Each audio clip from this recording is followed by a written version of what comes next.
Now our next speaker is Zoe Reid.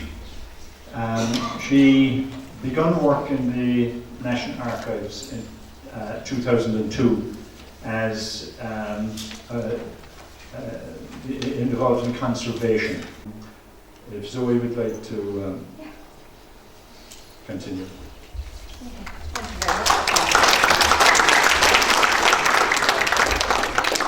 Good morning, everybody.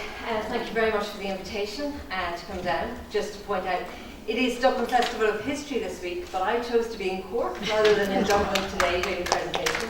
I hear so much of what you're going to see today to obviously Cork records, and what I thought we could do is quite a long session that the team have very generously given me here this morning. So I thought I'd do a walkthrough of the current National Archives website, which will give you an idea of who we are, what we do, the basics.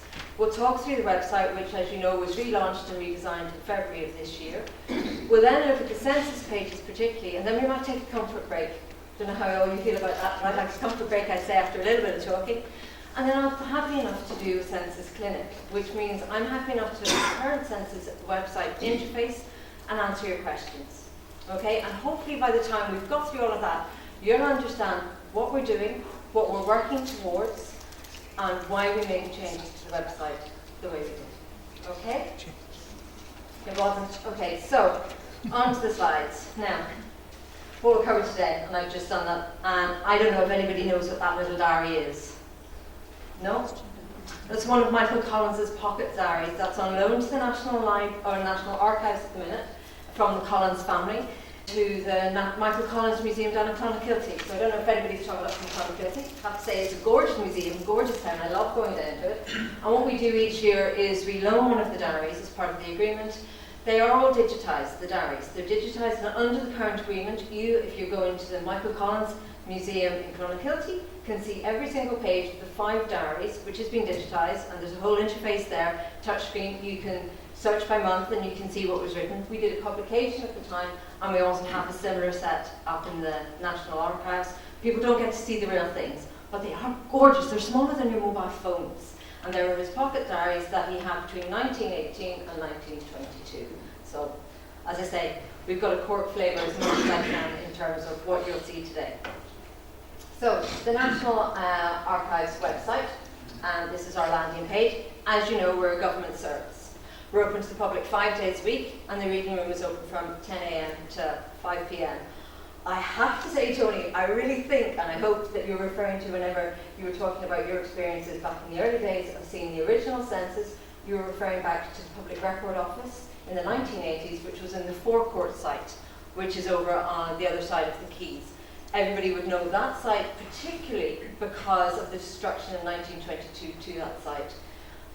During the Civil War, it was the first building to really get damaged badly, and as we know, that's caused a lot of problems for the genealogy community because of the destruction of those records. But I can happy to talk or answer questions about that as we progress. But the National Archives, I would say, has changed an awful lot from the days that Tony referred to. When he was able to see the census forms in the original ones, that was before they were microfilmed in the 1970s. There were microfilmed in the 1970s, and they were made available then on microfilm due to the wear and tear and the damage that was happening to them. Then, in the early 2000s, as you'll all be familiar with, those microfilmed images were in partnership with Library and Archives Canada, digitised and then transcribed. And that enabled the office at the time to build what everybody became very familiar with, which was the 1901 and 1911 census website page. That was the first big digitalisation project we did by platforming online. And the website that everybody loved had not been upgraded for 15 years, had not been looked after for 15 years properly, and had not had corrections and updates made to it. Okay? It was of its time, it was excellent, and an excellent resource, and we know that. But at the same time, people's expectations have changed vastly from those early 2000s to where we are now, especially in terms of wanting to do your own family history research. And so in response to that, and in response to, with no calm breath, if I say, a small project called Census 1926, we needed to make updates and changes. Okay, so we knew our website needed also to be more interactive, more user-friendly. National Archives website, previous versions of it, had fantastic levels of information on it, but it had been written by archivists for archivists, or it had been written primarily with the more historical researcher and the academic researcher in mind.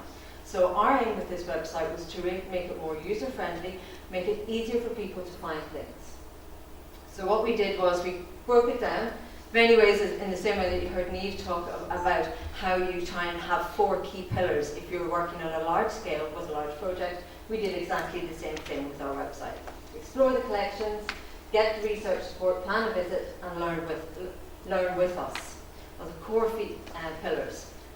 What we'll do is we'll just navigate our way through those. I've got stills, but as I say, I'm more than happy at the end to go onto the live site and take a look at it.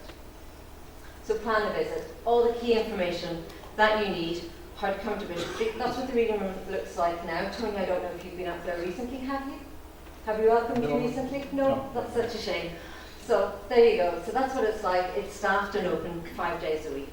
And we have a duty archivist on call every day. So one of our archivists is in the reading room every single day and to help researchers with their queries and help them find things in the collection.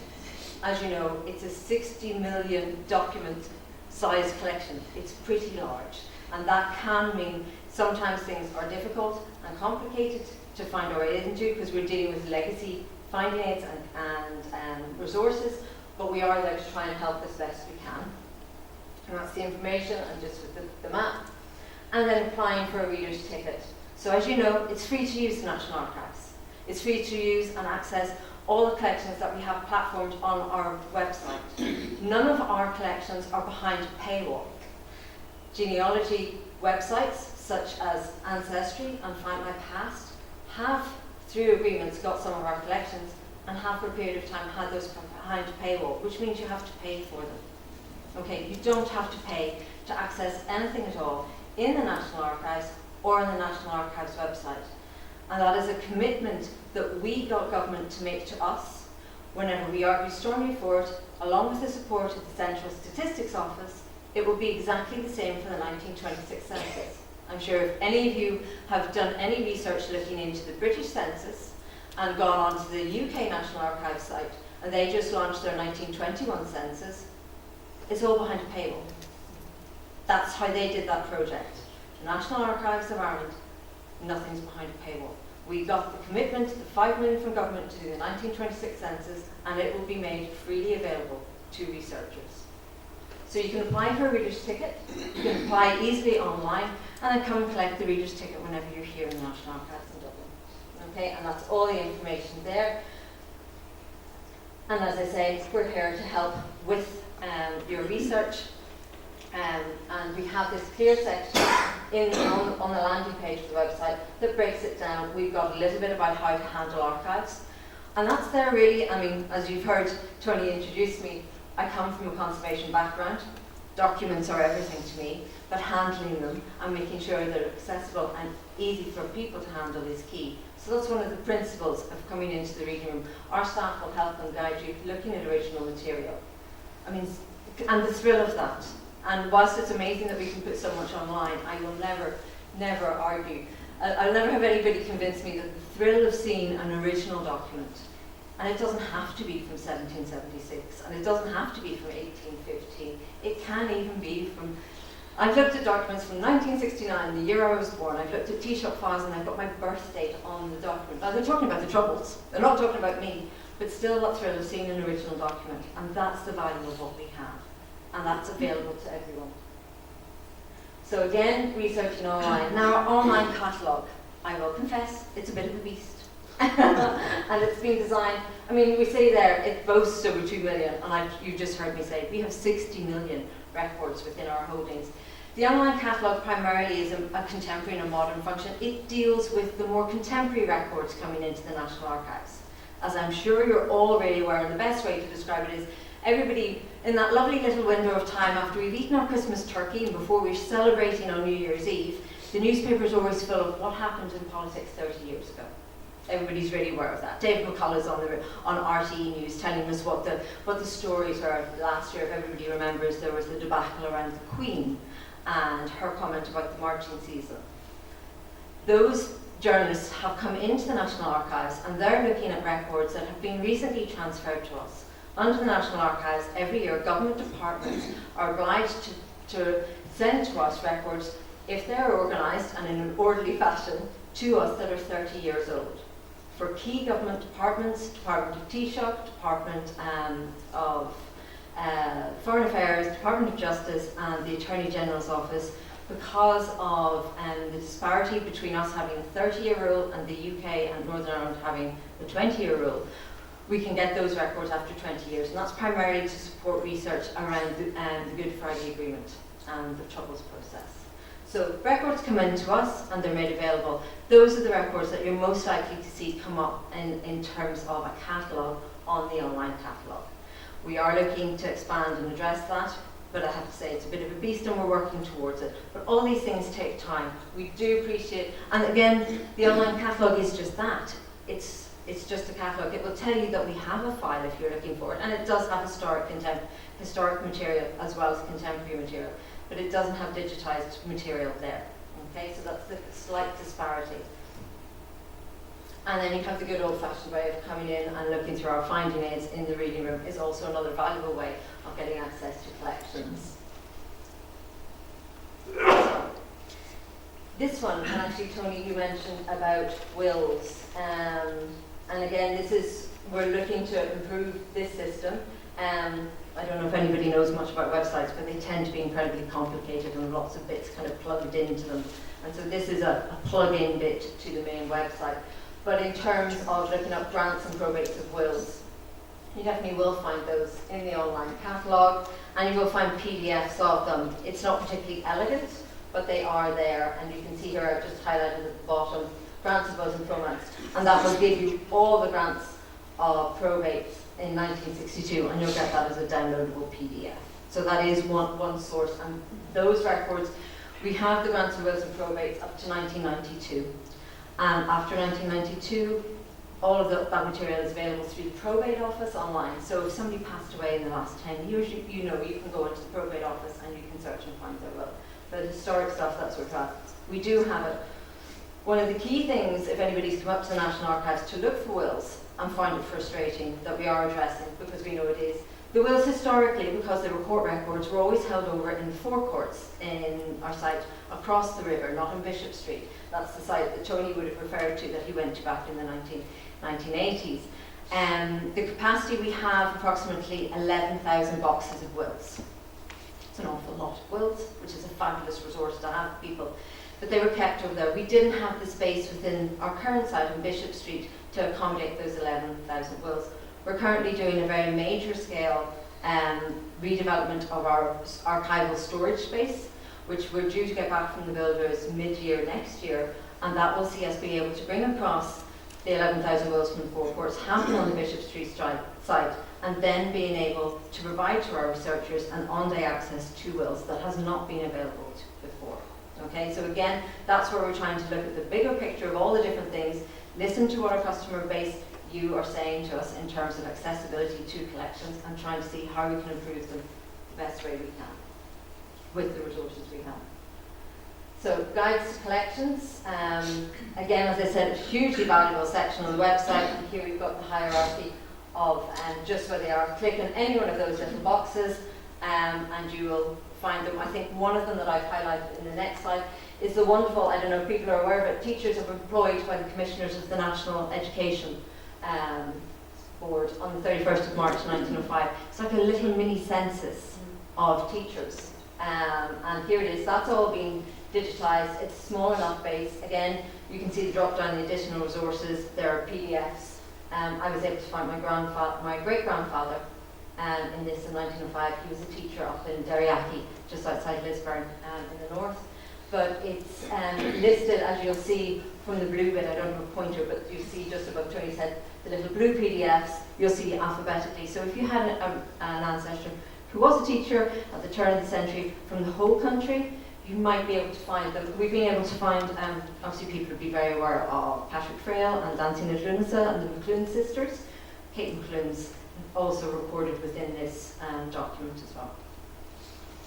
Then back to this, and I think the next one, looking at my slides coming up, just to get a film. As you can see here, we've got our information about our microfilm collections. We have 55 collections that are available on microfilm.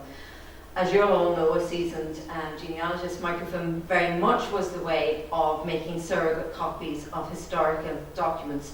One, just in theory, to provide both preservation sets of those, but also to expand access. I think what we're all finding now is microfilms that were made in the 1940s, 50s, 60s, 70s and 80s are of a quality that is less than what we expect today whenever we look at digitized material. Okay, so there are some frustrations with it, but it still does give us a very good insight into those 55 collections. One of the ones for many years that have been only available on microfilm have been the famine relief papers and the rebellion papers. And I have to say the rebellion papers are one very close to my heart because I did do the conservation of them. There are about 8,000 letters from that period of 1798 and the rebellions that were happening around the country. They were then microfilmed, but the quality of those microfilms is not what we'd expect today. So we're looking at a programme of digitising those. And I can talk to that a little bit later if anybody's interested. It's just in terms of some of our other projects. Australian Transportation Records. I assume everybody here is familiar with this database and has, if you have any Australian relatives or any friends in Australia through your genealogy groups who are also looking at Irish records, they'd be very familiar with this. To give some context, this is a wonderful resource, but it's a resource from 1999. You click into it and you'll go here and you'll get this very, very simple data, very effective search engine and database.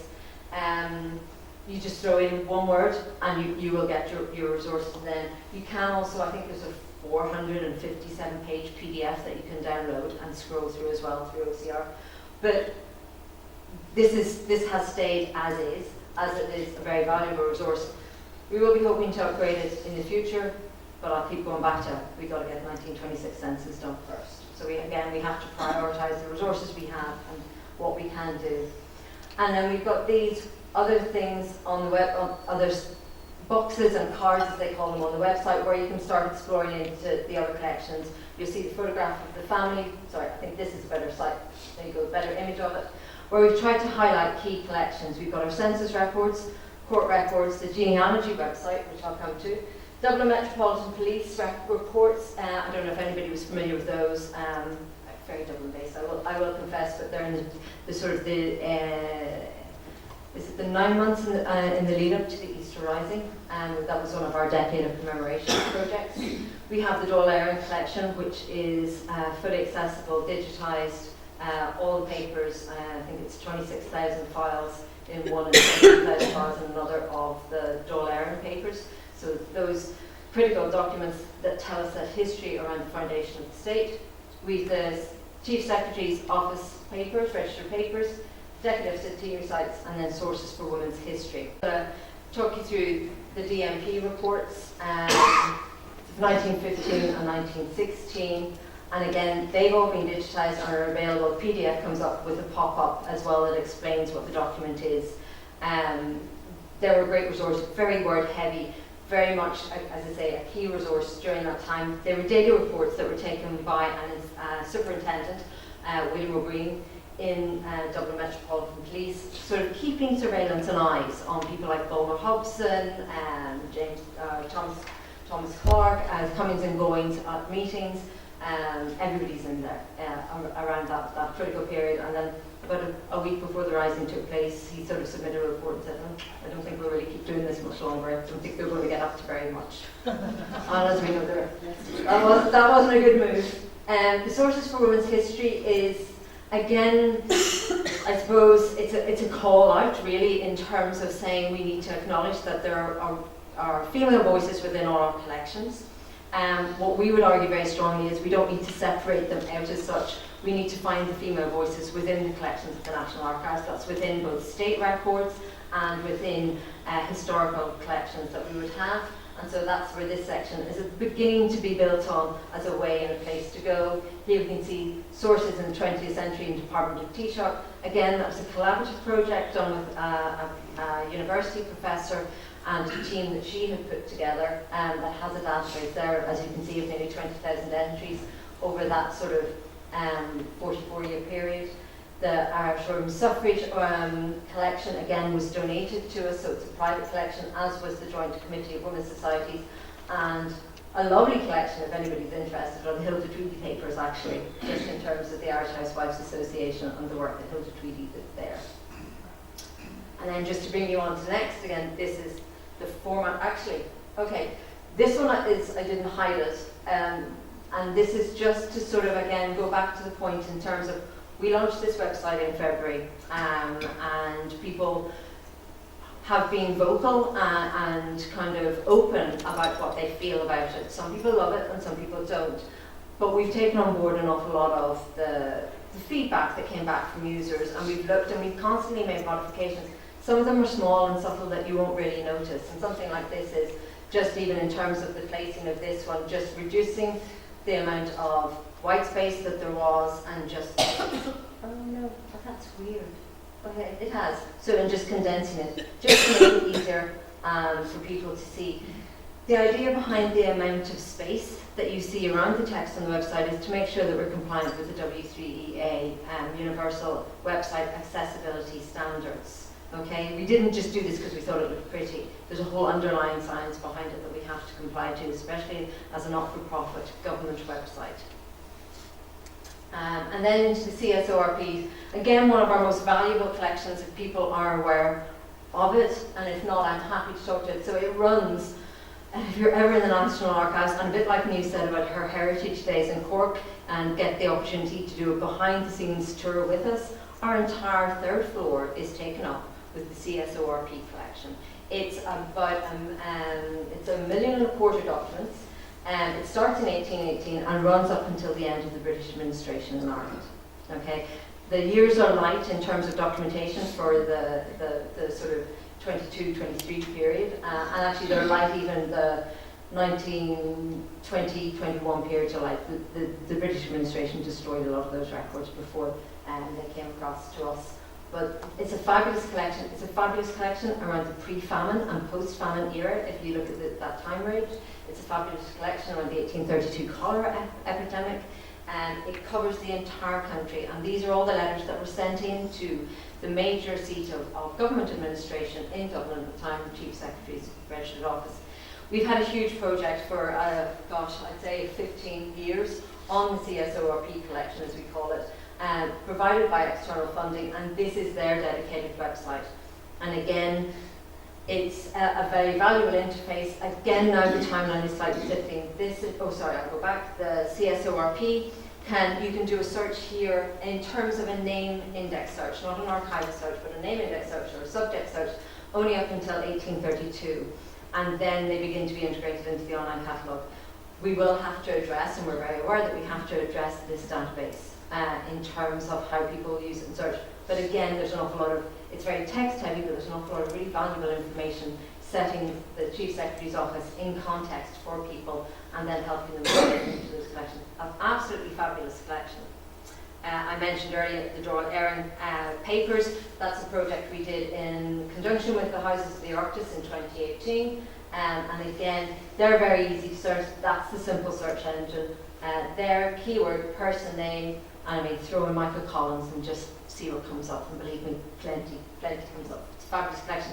This is the collection primarily we used whenever we were doing our research and curating the treaty 1921 records from the archive exhibition, which we had in Dublin Castle around the centenary anniversary of the signing of the treaty. We then brought it on national tour, and I was saying to somebody earlier, came down to Cork, and in 3 weeks we had 4,500 Cork visitors to the treaty exhibition. It was in St. Peter's Resource Centre at Church, just close to Emmet Place. I was did the launch and the opening of the exhibition myself. It's a fabulous exhibition, but really well received. We know the value of bringing things and bringing the archives out of Bishop Street, out of Dublin, and bringing them around the country.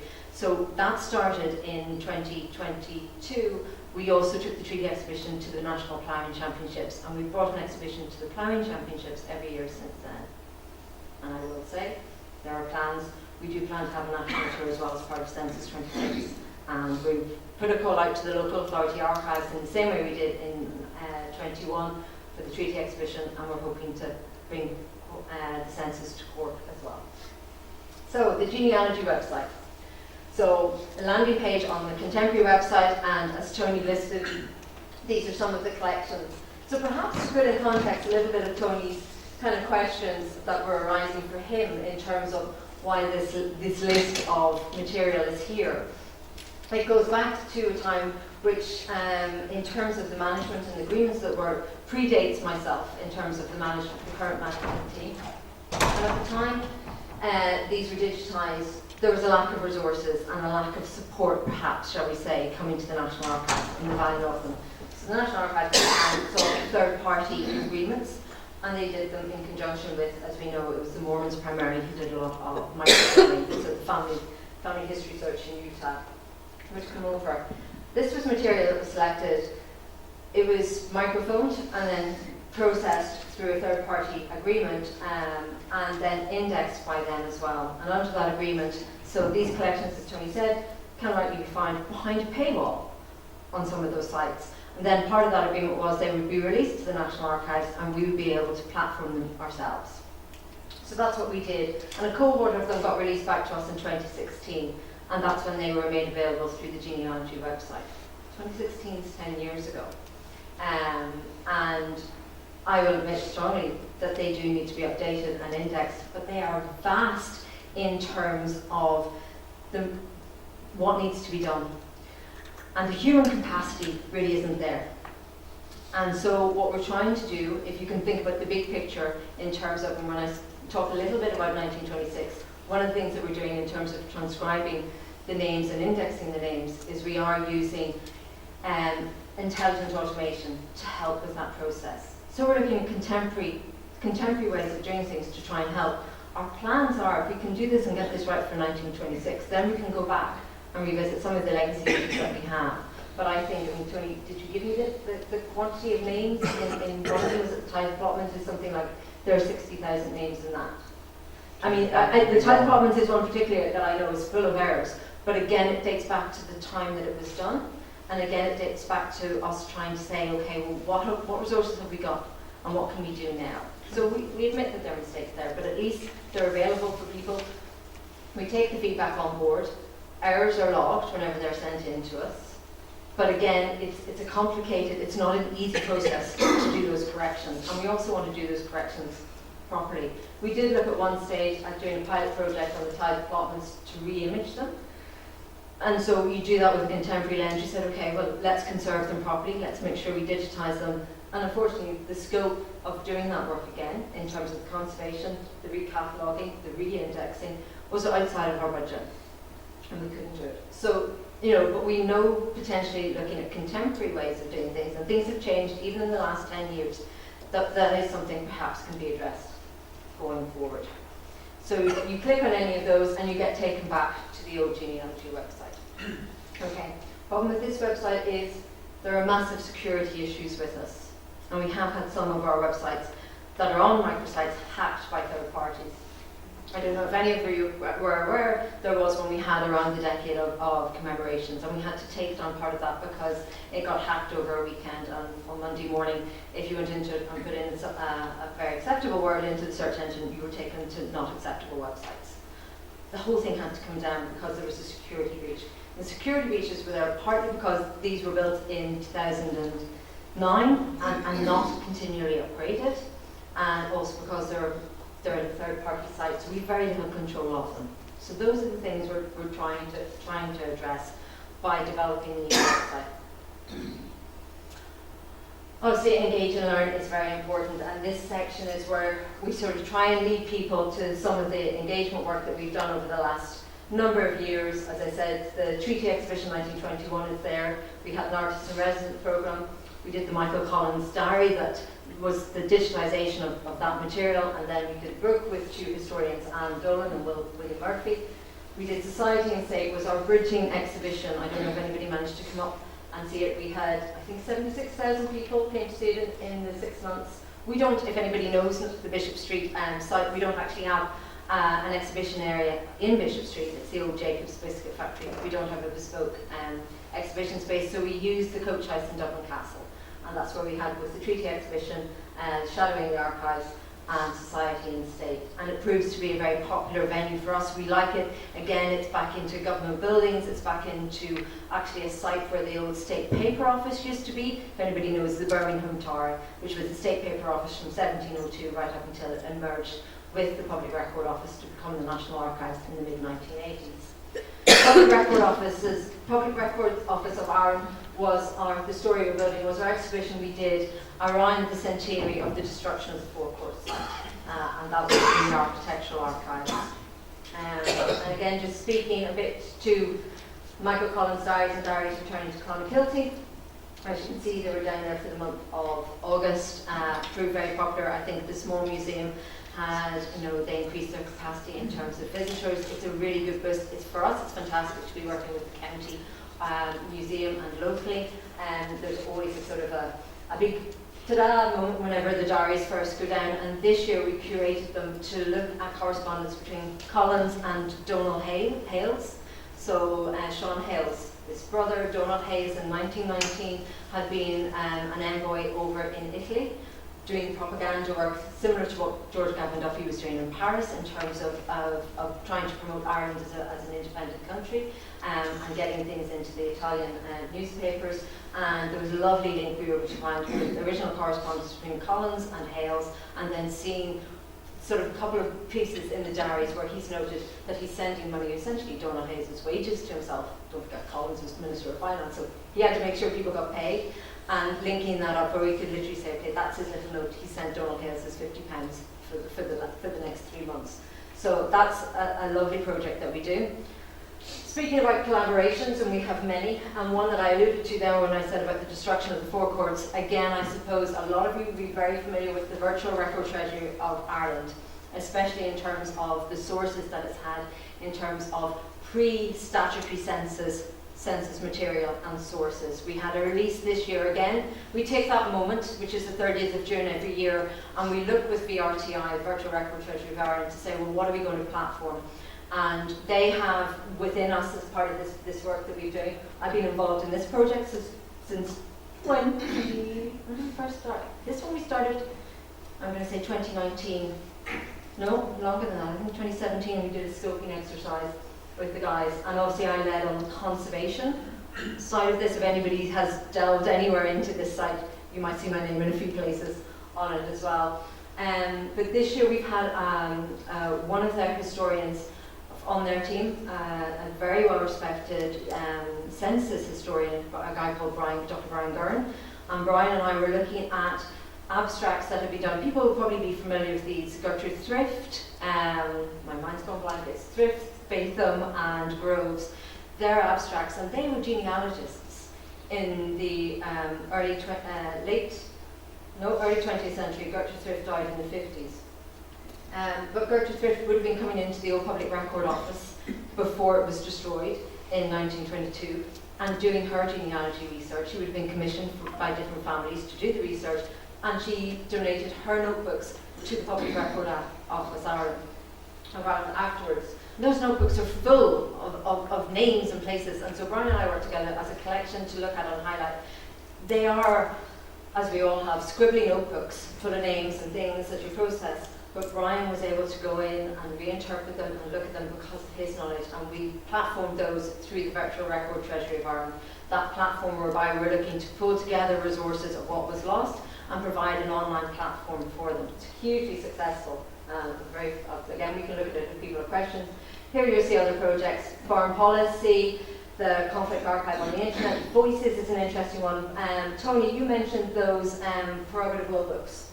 The Voices project are using those at the minute. It's a fascinating project. They're looking again for female voices in medieval, sort of 15th and 16th century legal documentation is one side. So they're looking at a very well-known collection we have again done extensive conservation work on, called the Chancery Pleadings. They were probably one of the most the largest set of documents to survive the 1922 Four Courts fire. And what the Voices Project are doing, now they're all written in either Old Latin or English, they're very difficult to read, but again, this is where we're seeing the developments of technology and both digitization and automated reading tools. So something like Transcribus, which people might have heard of, which is a hand text recognition tool whereby you can take a digital image of something, run it through the Transcribus program, and you can teach it. You can teach it to recognize the characters. Slightly like OCR, but actually really effective for lovely sort of 15th, 16th, 17th, and 18th century squirrely handwriting. You know, so again, this is where we're looking at all those tools and seeing how can we improve what we do and how we do. Grange-Gorman History Projects, I'm sure everybody's very much aware of that project in terms of the vast collection of material that was salvaged from the Grange-Gorman asylum site, which was actually an site from Richmond Barracks into Grange-Gorman, into both the jail and then into the hospital, and then became St Brendan's Hospital in Dublin. A huge site, a huge collection that tells so much about our, I suppose, mental health illness and trauma and those collections. That's actually the other event that's on today in Dublin Festival of History, is looking at Grange-Gorman History Projects. The archivist who worked on those and salvaged that material is giving his retirement talk at that today. Again, another collection hugely involved in terms of, I've been hugely involved with in terms of the conservation, that we worked on that collection in the period of 2015, 2016, sorting like that. There's something like 40,000 admission forms into the asylum that tell the stories of individuals. Again, very sensitive material, but very valuable to have. Oh, there you go. That's my virtual record treasury page. Again, I think the room that Tony was describing actually was the record house, which was the front block of the Public Record Office of Ireland. And we have information about this, and that can lead people into it. And here you can see where we're platforming here through the BRTI. We're looking at both the rebellion papers, the 1766 religious census, and again extracting information, and again just talking about the work that's going with that ongoing project. There's funding from the government up until 2025, and then we're looking into phase 4, I think, of VRTI for the next 5 years. Stories from the archive is where it'll lead you into stories and small things that we're doing in terms of different collections, updates, trying to let people see that there's depth to the material that's there, and then just latest news and events. And this is one that we just have at the moment. We're doing on Thursday evening a talk as part of Dublin Festival of History on the Irish language in the 1925 census. Yeah, talk. Sorry, it was only, it's 1 o'clock. Would you like to? It's 1 o'clock now. Yeah. Or sorry, This is actually my last slide on this, if you want. Right. So I can hot for breath. This is great. Again, you can kind of see where we're going. Again, it's the census theme. I don't know if anybody knows very much about the 1925 census at the beginning. It was just of the Western Seaboard. It was a very small area, and it was part of the Gaeltacht Commission that was established under William Cosgrave's government, that was led out by Richard Mulcahy, and then looking at how to improve the language.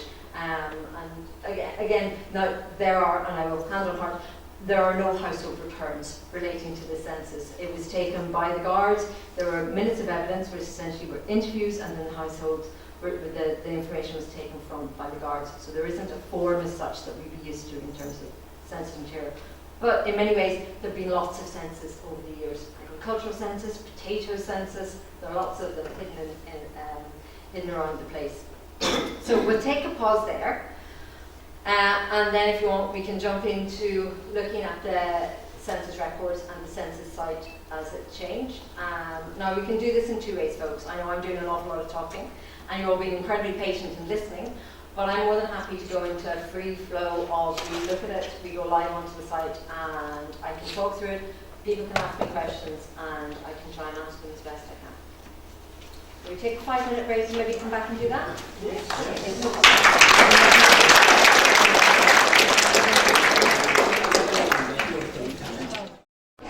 Okay, so what I've done now, just to make this a bit livelier, because you don't really want to hear me talking all the time, but you do, because you've got questions for me, so I'm more than happy to answer them. So what I've done now is I've popped up the live site. It's not an archive site, okay? and just to talk you through. So this is it, much nicer than looking still.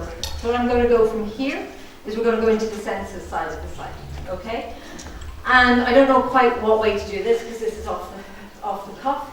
I can actually start doing some searches for some names and throw it into the website. Or if you want somebody, I'm quite happy to take somebody sort of saying, okay, can you find me a Timothy McGrath, or Timothy, we were looking this week for Patrick McCarthy from Cork. Now there's an unusual name, isn't it? Okay, we found him in the end, but we can do something like that. So it's up to folks. What would you like to do? Will I go onto the census site and start navigating my way through it and talking about it? And then if somebody wants to put up their little paw and say, hang on a second, how do I do this? Or I used to be able to do this. Can I do this now? Okay? Yeah. All right, perfect. So that'll be much more fun, won't it? I think it will. Okay, here we go. And yeah, that's me, just to see the person who's cleaning the documents. Yeah, that was me. They don't let me do that anymore. I get to do stuff like this. So the world has changed. Excellent. Census site. Okay? Nice and clear. Okay. First thing to indicate, and oh, look, they give me a pointer. This is fun. So here, okay, so we split it out. Okay, we still have all our information at the top in terms of the hierarchy.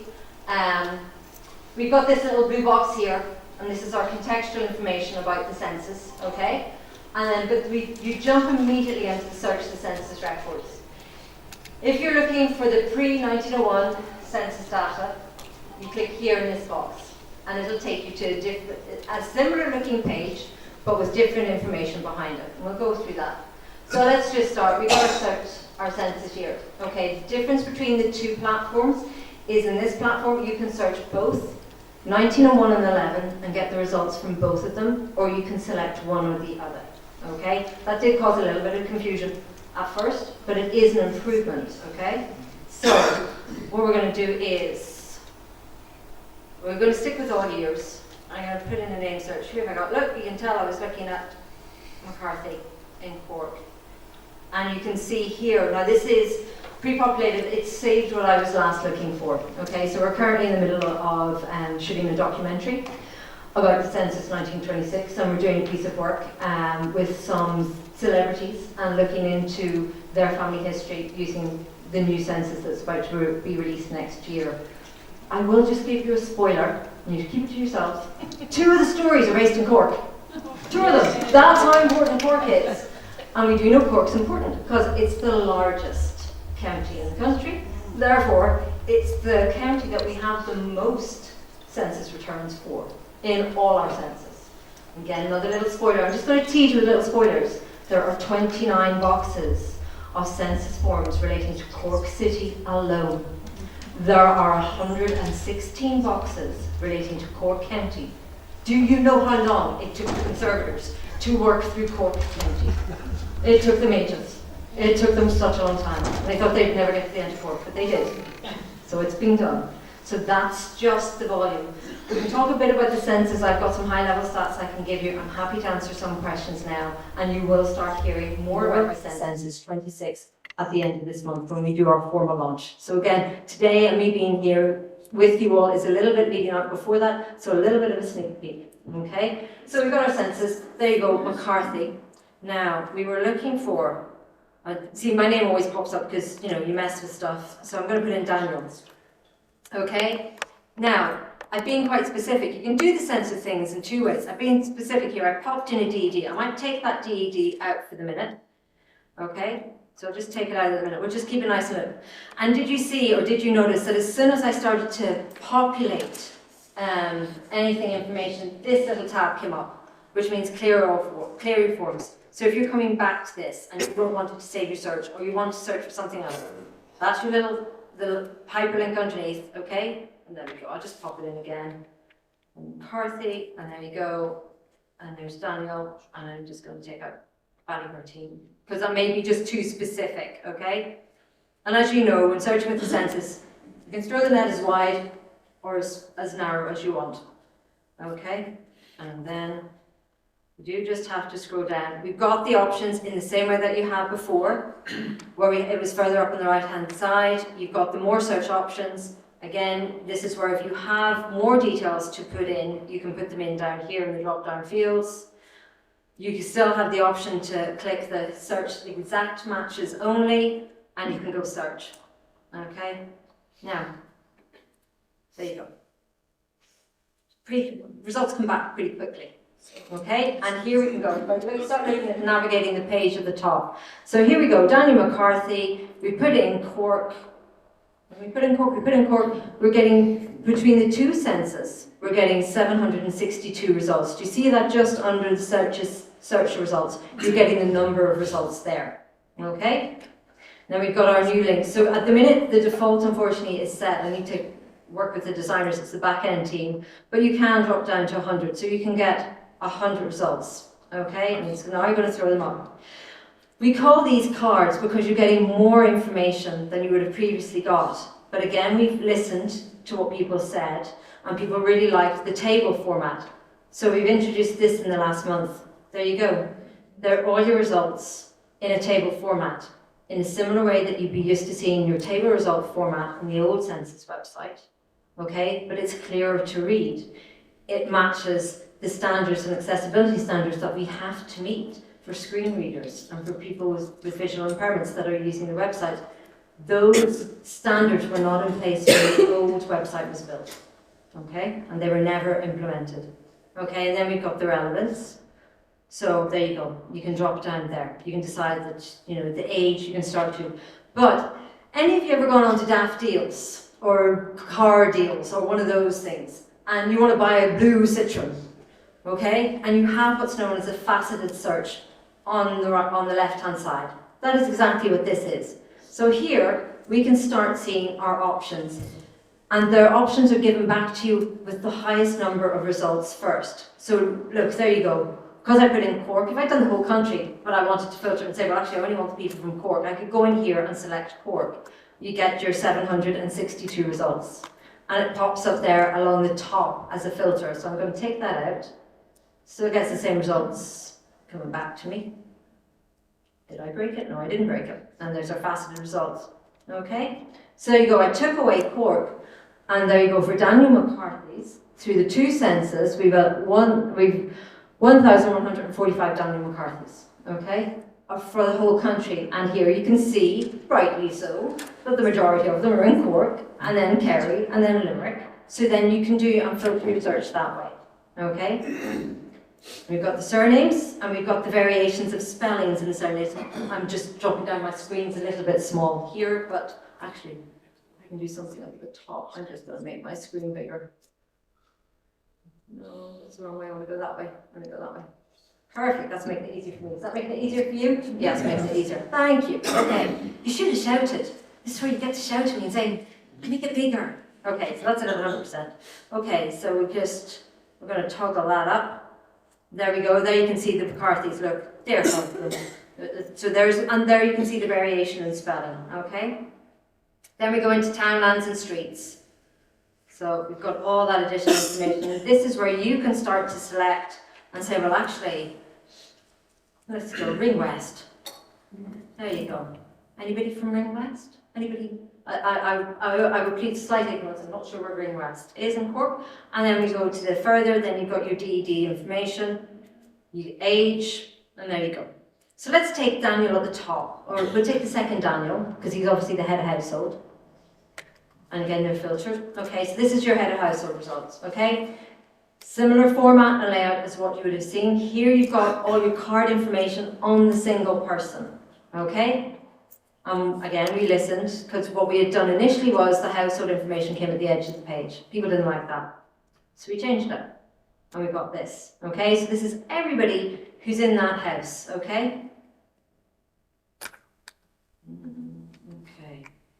This is wildfire, okay? And there you've got all the information. And again, similarly, that people were very used to and comfortable with, that scroll of all the transcribed information, okay? You've got the option that you never had before. You can download that household, and you can get those in what's known as a CSV or an Excel spreadsheet, okay? You can link to the record, you can print it, or you can download the individual. So you've got both download the household and download the individual. I'll talk a bit more to those as well if people have questions. Okay, So there you go. Now this bit along the top, everybody's familiar with breadcrumb searches, and this works in exactly the same way as the breadcrumb search worked on the old site. You just work your way back. That takes you into Ring West, and this is the DED. Then you can go into the DED. Okay, there you go. In that DED, there are 15 townlands or streets. Go back into Cork. It brings you to all the DEDs that are in Cork. So if you're trying to search and find the DEDs, that's more clearly listed there. Again, you've got 333 DEDs in Cork alone. Just to let you know, in terms of contemporary census, and contemporary census in my head, I'm talking about 26, I think there are 3,500 DEDs throughout the whole country. There are 57,000 townlands. Okay, just in terms of the hierarchy of numbers, in terms of what you're dealing with. And therefore for us, in terms of how do you platform all of that information? How do you make it findable and accessible to people on the website? So again, it's by Cork, and then you can just go into any one of these and bounce forward or back, okay? And then you can go back into here. That's all the counties. Now we have a little bit of a glitch here. It's thrown up 35 results, and as we do, there are only 32 counties. But what we have is, because what we've actually done as part of this process, we've actually cleansed some of the data in terms of 1911, and we found counties that had not been included previously. They hadn't been digitised, or they hadn't been transcribed. But they just, the filter program has popped them in as separate DEDs or counties, so we just need to get that merged. But at the minute, I will be honest and say, all eyes are on the prize of April next year and the release of 26 census. So we've had to park some of the extra work that we want to do. So the same guys who are building this database behind all of this are building our 1926 database, and I need them to focus on that, because we've got a hard deadline for that, and I can't distract them with this over here. So whilst it's a little bit annoying and fiddly, I've got to measure things and sort of say, which is the bigger one. Clean this up, we can figure this out. We know there are 32 counties, and we can figure out where the little errors are. I think if I go down, I think there's a double spelling, there's a misspelling of Tyrone. There you go, that's one of them. But there you go, we've got two Tyrones, a Tyrone and Tyrone. Apologies, but you know, I could go back and suddenly I'm using an hour of developers' time doing this whenever I need them over here on the big project. So that's just to explain why, well, this thing is live, but it's sorry? West Cork is a county also. I know. Well, that's because it's so important. There you go, West Cork is exactly, it's one of them, Little West Cork. And actually, I think the reason that you spot these as errors is if you go up to it at the top, there you go. It is actually it's one DED. So I don't know, previously you were looking at 1911 and you couldn't find that DED. Now you can. We've done that back end work, which is complicated and difficult. You know, I think 3,000 spreadsheets. It's you know, all of this stuff. It's all big numbers. When we're dealing with the census and all the census material that we have, it's big numbers. It's a big data set. Like, it's huge. I mean, the 1926 census records just under 3 million citizens in the country. The combination of 1911 and 1901, you know, you're looking at about 8 million citizens in the two. So approximately, you know, 4. There's a drop and a decline. You know, you're dealing with big numbers and lots of data. So that's partly what you're seeing there. Right, let's go back. Okay, right, enough for me. I'm getting tired. Somebody give me a question and I'll see if we can answer it, or somebody ask me something that's been annoying them or frustrating them. Excellent. Sir, how can I help? On the old system, I found all the time that if I printed out a record, I get a second page with just the rubbish about, do you want to print again?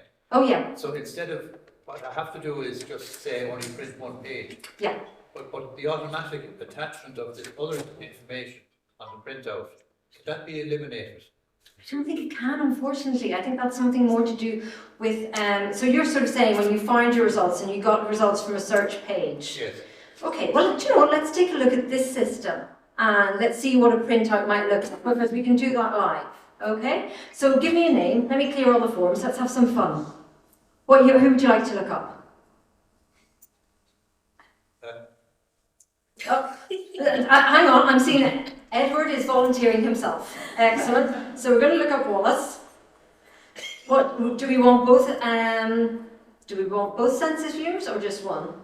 You want both census years, excellent. Would we like to specify the county, Mr. Wallace? Cork. There is no other county. Excellent. Okay, do we want to put it in any other details, or are we happy just to go with this? Yeah, just a simple Daniel Wallace. Daniel Wallace. Okay, so back to Daniel. It's good. Do you know Jack Lynch, the Taoiseach, his father was Daniel, and he was a tailor. There you go. Told you I've been schooling up in my Cork. And they lived up in Shandon, actually. Okay, here we go. Right. So here with Daniel. Any particular one, Edward? I can't see him. Don't tell me that, he's definitely there. Okay, we're just, for ease of demonstration, we'll go with Daniel first. Okay. So, and here we've got at the very top, now it is small because the screen's big, but you can, that's your page. And here, everybody's clear. View the census images. Now the thumbnails that we put in are not related to Daniel, they are just static thumbnails. But whenever you go onto, so the thumbnails are the little images. So whenever you go under each of those lines, you can see that there's more information to click on that, and that brings you to the PDF, okay? So that's what the old census, the PDF. Those links, just to reassure people who have saved those links to the images, they are static, they are permanent, they are not changing, okay? So if you have created your family tree and you have included links to the PDF of the census page, that is static, okay? That's not going anywhere. So we'll go back to the census record. So you want to download the record. Sorry, yeah? Okay, so we're going to download the record. There we go. So that's it coming as a CV, that's it coming as an Excel spreadsheet. Will I open that up and let you see what it looks like? Just so you see. It's more fun whenever you're doing this with large sets of data. It's not so impressive when it's just one name. But that's all the information there for Daniel in a spreadsheet. Okay, we're going to bounce out of that. Okay, so now we're going to go to the print. This was your question. Okay. Oh, look, I'm still connected to the printer and work. I'm going to flip it on to save it as a PDF. So suddenly I don't start printing things in the National Archives, okay? Unfortunately, this is where we lose a certain amount of control in terms of, it depends on the printer that you're set up to, computer settings, it's something that's maybe beyond my pay grade or my knowledge. But that's the information now that you're getting. You're getting a clean set of information. I have that, that's landscape. Let's pop it all onto portrait. There we go. There you go. That's what it looks like now on the new website, sir, if you're looking to get all the information clearly on one person. And yes, whilst I've got a second page, I don't have any kind of annoying blurb. So you can just either save that as a PDF for yourself, or you can print off just that one page. So that looks like that is something we've resolved. That was a great question. Thank you so much. I think what the man was suggesting, if you press print there, the blank page will come out as well. You have to go into print one page only. Exactly. Yes. Yeah. Which is annoying. That's the printer's fault. That's not my fault. How can I help? Can I ask you one question, please? Of course you can. Related to the search. If you take a search, let's say, John Murphy, Yeah. across both censuses, where you get more than 100 matches.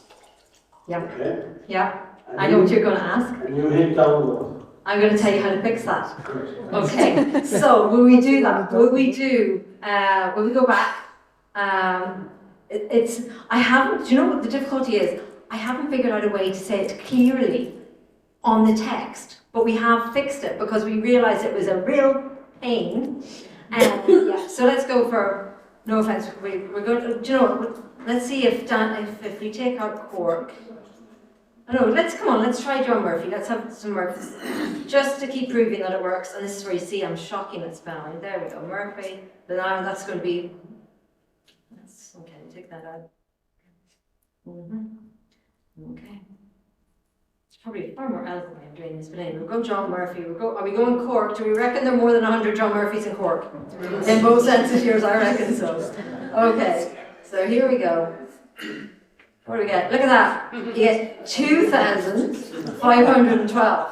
Now, I'm going to go back and do a bit of a filter, okay? Because we have fixed it, but we fixed it up to a certain amount. We haven't fixed it to get 2,000 results, because not that it would break the machine, but it would be slower in turning the results. So we're going to just Try 1911. Okay. There we go. What do we get? Okay. Right. So you're going to go into your filter here. You get it down to 100, which gives you that magic 100 number at the top. Yeah. And that would be it. If you add another 0, you'll be able to download 1,000 at a time. And if you have 732, you'll be able to manipulate that number to 732 and get them all. We can't get it to exceed over 1,000, but we've got it to 1,000. Is it facet related as well? So rather than just the name, if you narrow it by occupation? Yeah, it can be facet related as well, definitely, the occupation is there, yeah. Thank you. No problem. Right, it's fun. Hello, how can I help? I was just very interested in the Excel format, Yes. spreadsheet format. Yep. So, Will we try with this one? yeah. Okay. If I had a town land and I wanted to bring everybody from that town land into an Excel spreadsheet, in the old-fashioned way, I'd have to type them all in from the returns, the census return from Okay. each household. Yeah. So now, magic, you said Excel.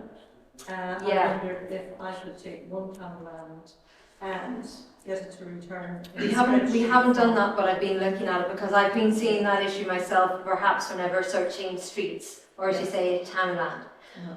We haven't got the boffins to do that just yet. But I think that's something we can work towards, but I know exactly what you mean. Will we just try it, Yeah. just so I can demonstrate? So I'm going to go back to search selections. And I'm actually going to go, trying to give me, okay, because one of the easy ways I go is search by location. So people were really attached to the word browse, but actually browse actually meant search by location. On the old website it was the word browse, but it actually meant search by location. So let's do that. So what census year? 1901, let's say. Okay, 1901. County? Cork. Cork. Oh. And actually, in 1901, I hope you do know there are only 32 counties. I will say, and this is the thing, now it won't affect any of you lovely people here, but the 1926 census is only 26 counties. Okay? So those in the north are very disappointed, and it's not our fault. A census was taken on the, to digress slightly, but just to give you the information, a census was taken in the north on the 18th of April 1926, but it was led by the administrative government in Northern Ireland, so they were responsible for the records. Ours was led by the Department of Industry and Commerce. The Republic of Ireland government was responsible for the records. We looked after our records. They did take the census, they did produce reports for Northern Ireland, but the whereabouts of their household returns are unknown. Which I have to say, for me, is a real bummer, because my ancestors are in Belfast. And I know my nana was born in April 1916, you know, and all her siblings are in 1911, she's the youngest in the family. Yeah, so that is a huge disappointment for those of us with northern relatives. But you've all got Cork relatives, you're going to be fine. There's going to be plenty in 1926. So which DP would you like? Do you know? Try Schliebrig. Okay. I have also asked it, but again, it's not the website designers, it's the development designers. I find this annoying. I actually want the default to be 100 all the time rather than 50. So he's just said it. So again, that's one of those little tweaks that we will. So we'll go on to the second page. And again, that's something also I'd like to see. There you go, that's proving that they're all there, right? I'd actually like to see, this is the developer side. So this is the weird thing. For the whole project, you're working with both the techie boffin, who does all the big database stuff at the back. He's very techie and very, very brainy. Very, very brainy. And then you've got the website designers, and you're working with them, and there are two separate pieces that you're trying to interlink. To me, I find that annoying. That's the bottom. I want that moved up to the top. So there you go. And I'm actually probably, it's going to be in, you said sleeve. Yeah, so it's going to be... It'll be the third or fourth. This bonus. Yeah, it is. So, apologies, folks. But we'll get there. Okay, we try the third or jump to the fourth? Let's say four. Let's go to the fourth, I agree. There we go. Oh, there it is. This one? Yeah. Excellent, okay. There it is. And then by breakdown, in the same way, you can see clearly there are 12 townlands. So, any one of these. Second from the bottom, Milini. Mellini. Yeah. Lovely. Okay, that's all you people. So what we haven't done yet is, and actually with this do it for you, if I had a button here that said download these results, Yeah. so that you're just downloading all these names, Yeah. that would be it. So it's not there at this page, but I think that's an improvement I can get the website designers to do for me. Okay. So then, I would imagine. But can you there print would that be page? More than 130. no, it's weird. We've got the print and the download set up on the single search and the household, but I need to bring it now into this pages. But again, I suppose it's getting feedback from groups like yourself to say, actually, that would be really interesting. I've been thinking it myself, but again, it's great to have that clarity of actually, no, that is a feature you would like. Just I'll finish up with this lady first. Does that kind of... Well, even having it in that format is fantastic, being able to see. Yeah, you can then you can scroll down through everybody. I would have thought that there were way more people living in the town than in 1901. That tells me it's only 130. Yes. To the top. Yeah, according to the top results. And it's, we've There were done, very large families, so there would be tens of people in yes, those very households. large. And you'll see that then, you'll pick that up from the house numbers. I mean, in urban areas, it's really interesting to see, especially where you have high density populations. So somewhere like Francis Street, you can sort of see where they're split into tenements, and you can see how many people are living within an area. You know, that's where you're really getting that kind of, and it's good to maybe talk about that idea of the aggregated data that census also gives us, that sense of townland, of place, of size of population.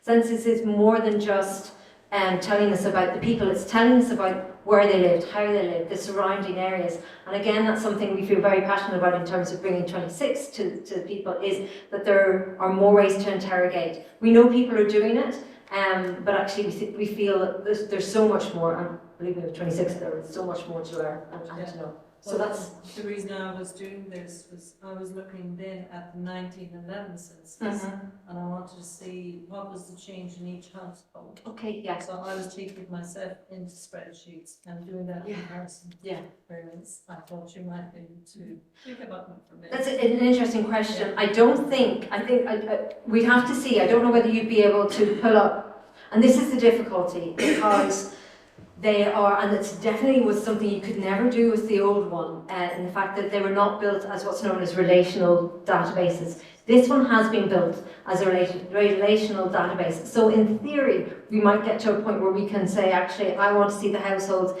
in this townland, in this DED for both 1901 and 1911, and then you could start interrogating that. And then 1926. Slightly different, slight edges there, but yeah, I think to townland. We think definitely in terms of townland. When we talked, we had huge ambitions when we started this project 3 years ago. And we went, wouldn't it be great if you could find someone in 1901, 1911, 1926 and just find them? And the CSO looked at us and went, are you mad? You can't even do that now with PPSN numbers. So with our PPSN numbers, which are our way of our little identity tag for the state, they can't do that. They found that really difficult to do. So, yeah. Isn't AI going to improve all these things if everything? Not yet. And everything is coming so, you know. Not, yes and no. Yes and no. I think that's what I was sort of saying, that we're beginning to use information automation to help us, rather than AI. You've got to teach the AI. The people have got to be there. And they can do so much, but you still need the human in the loop. You still need to be able to check things, and you still need to know what to ask. I think there is application for AI in some of what we do in terms of cleansing data. For example, we know that there are 36 ways of saying Roman Catholic on a census form.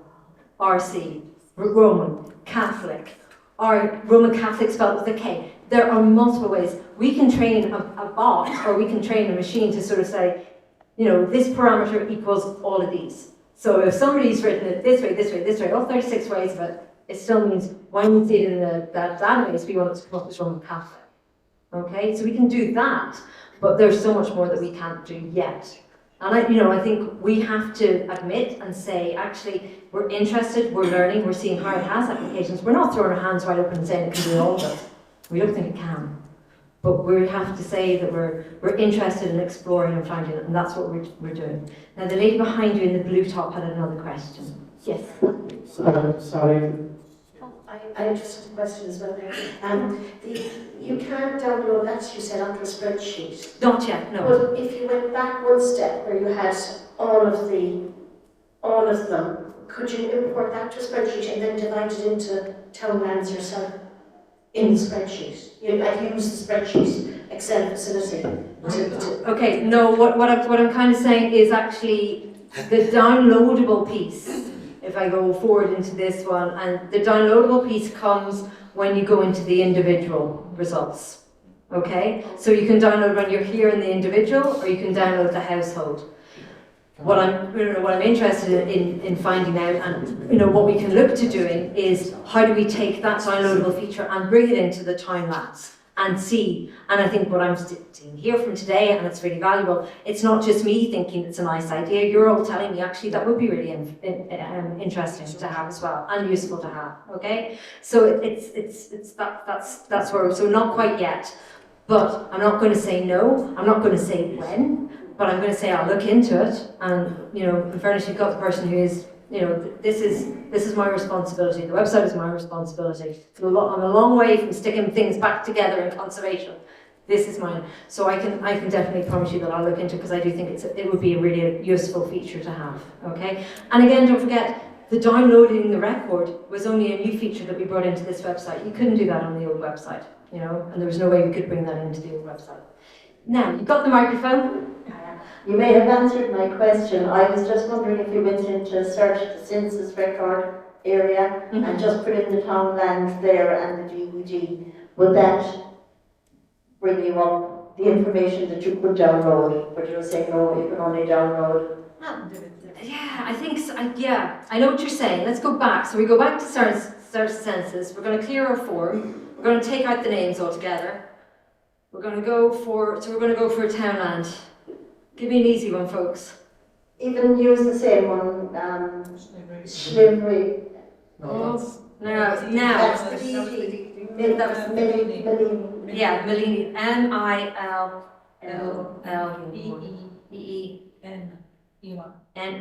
Okay, now, actually, just as we've done it, one thing we've been discussing, and I think, you see me say it here, and again, it's just something. So you see under DED, we've just got this, not sure about your DED, click here to search by county. So that's a quick way to get you into that first publications county page.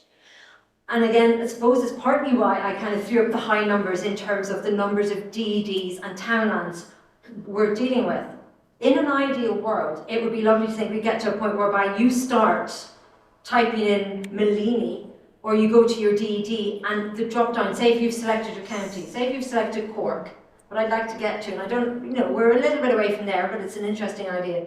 Select Cork and you go into your DED, all the DEDs in Cork would come up and you'd be able to filter from them. Now it's tricky to do because, as you saw, we've 334 DEDs in Cork. That's a long list. So, how do we filter that? How do we get that? But those are the interesting things that this database and this search engine allows us to try and explore and take. So let's just go. We're going into Mellini. Let's go. I don't think so. Table. So we're getting them all as a table. There's a lot there, which is why we've just got the little twiddly stuff. Because do you know what? Did I not? So Townland Street. Okay. Maybe one of the E's should be taken out. Did you put in a year? I didn't put in the year. Should I take? Have I got too many E's? N-E.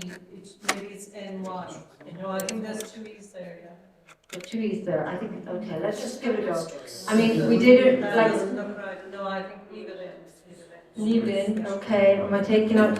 Does the wild card Everyone work? else is fine. Yeah. The wild card works. So put in the wild card in terms of one of the E's. Yeah.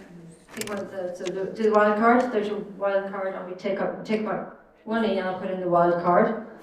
And I'll filter Cork. No. There we go.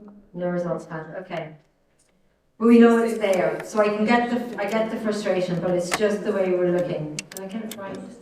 Well, if we went back to the DED and just type in Schneebrich again, and then it will give you the correct spelling. Okay, yeah, it's just there are too many filters. Okay. Oh, hang on. So we're saying Right, let me do it this way. M-I-L-L. Mill Street, and it's E-E.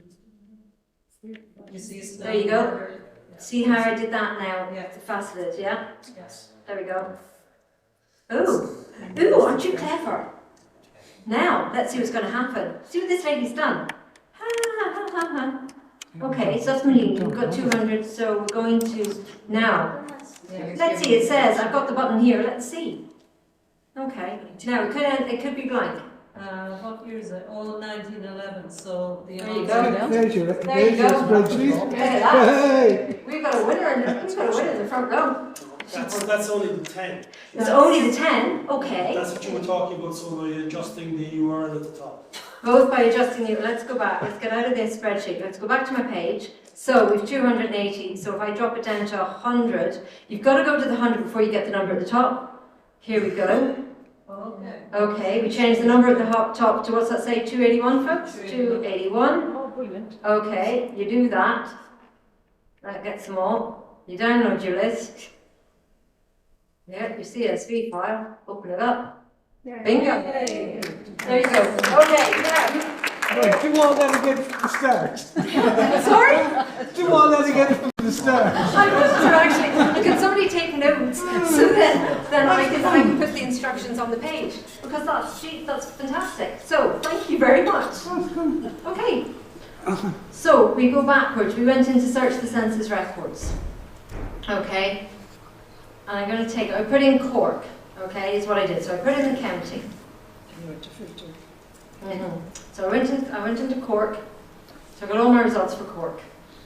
Okay. And then we went into the townland filter here, the faceted search. We went into townland, and yes, it throws up the top numbers, but you've got a box above, a free text box. You can put anything in there. So we put Malini, M-I-L-L. I still know how to spell this. E-N-E-Y. Without the Y, or without the E, there you go, and it pops up whenever I get to a certain point.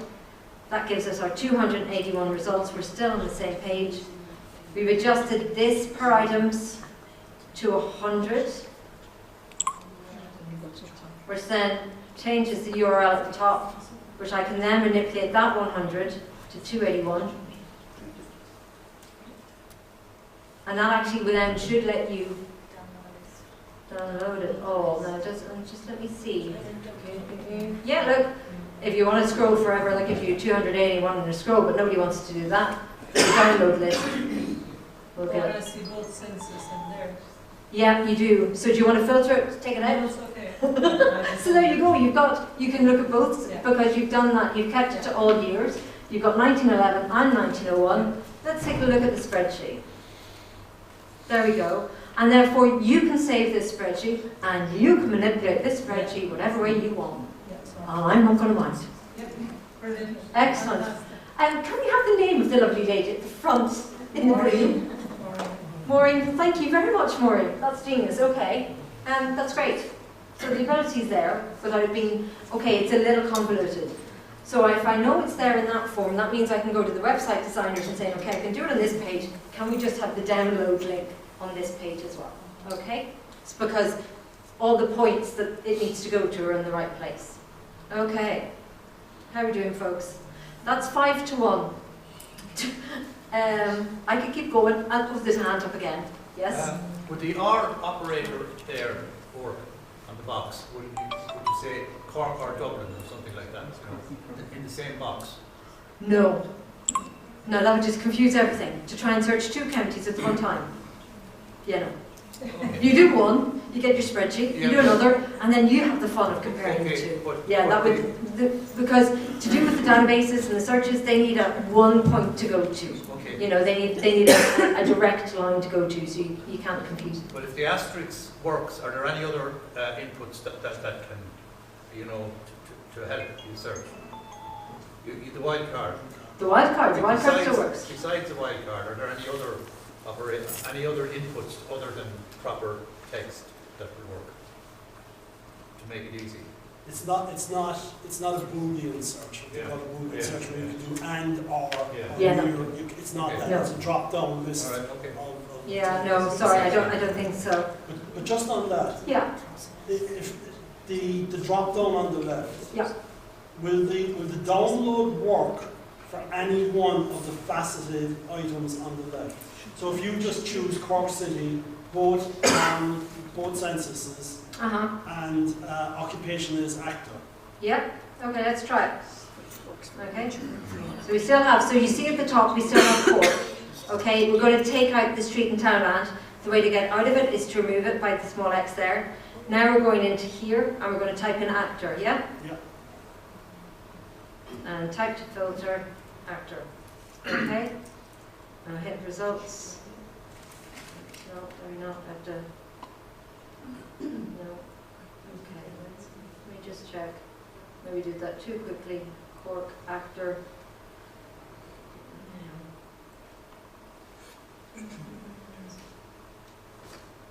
And we have a computer. The actor isn't an option. Yeah. There you go. There you go. It's okay. Let's do a refresh. And actually, do you know? Let's do it a different way. Not from the faceted search. Let's go back to the search. Okay. And if I was doing that, I would keep Cork all years, and I would go down into. This is what I would do. I would go back into your more search options, and you put the occupation in here. So occupation. There you go. You can tell what I look up. Lighthouse keepers, bookbinder should be in there. There's stonemason, actor. Let's try actor. Okay. And that's partly the reason that mightn't have worked from that faceted search is it was still throwing up the results. There you go.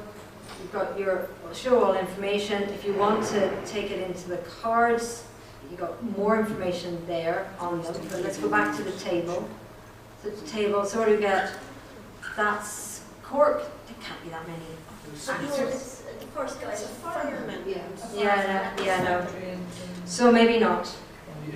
Maybe not. Maybe the There- actor isn't But sometimes for like the same job could have Oh, six or seven different names. Okay. Occupation. So maybe did I? Okay, let's go this way. They're coming up because actor, they all say factory. It's the factory. It's so they've got and contractor has actor in it. So it's been a bit too clever. Okay. So there's a drop down list, so you probably have to choose from the drop down Either list. choose from the drop down list or let's see. Oh no, here we go. There's a tab. After. Former, they use a different word, former. They might have used, they might have used, maybe if we try theatre.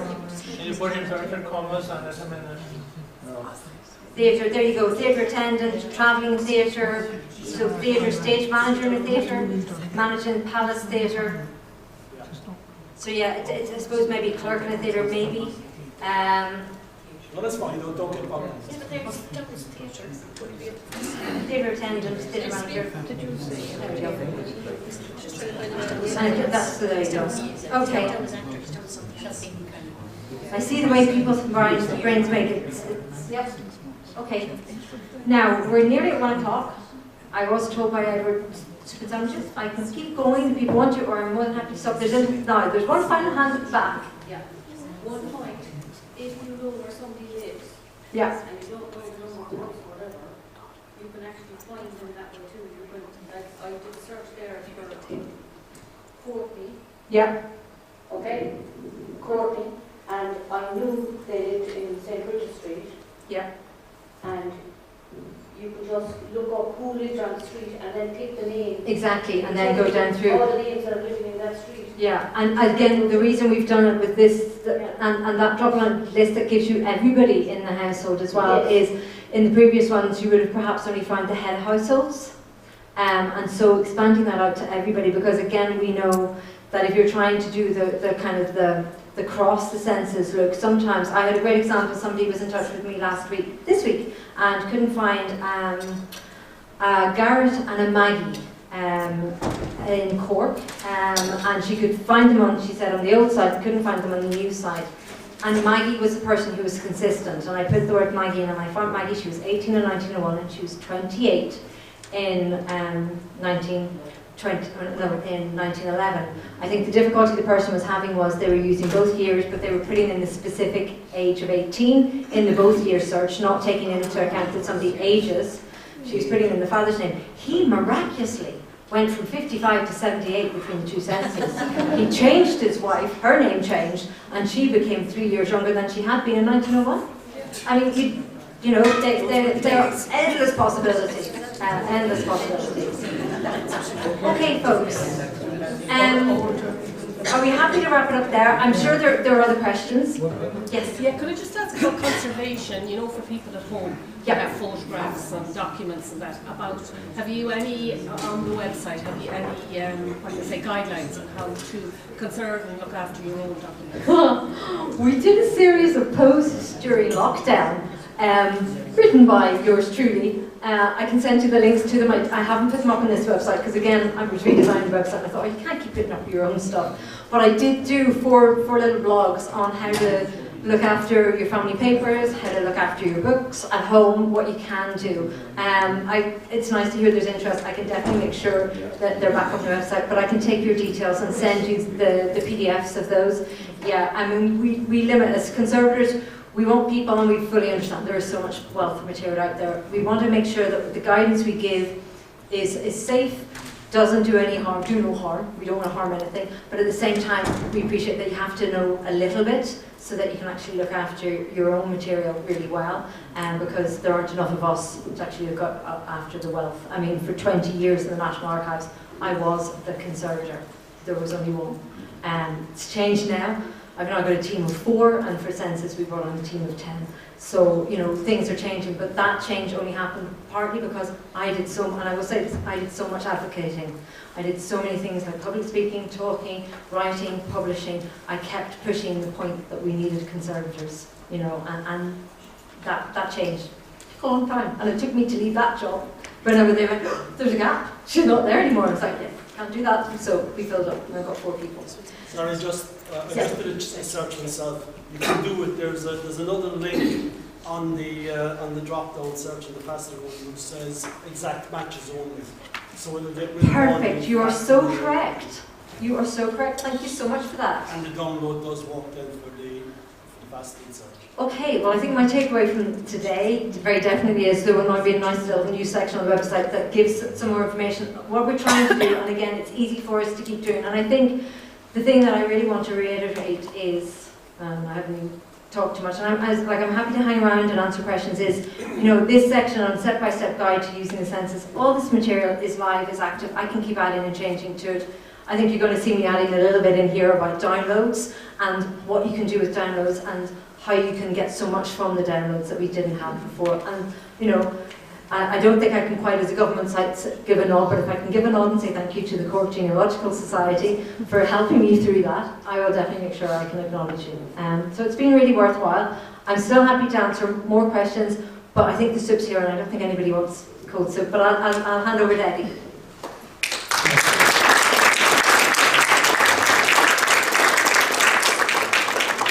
Sorry, Tony.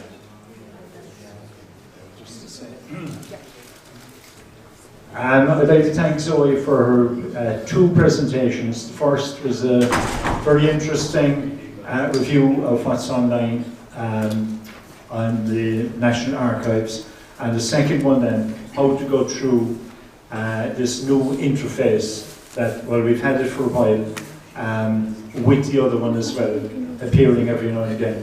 But I think we all feel a lot more confident about the new one, and maybe the extra utility that it has for doing things that we weren't doing up to now. So a big round of applause for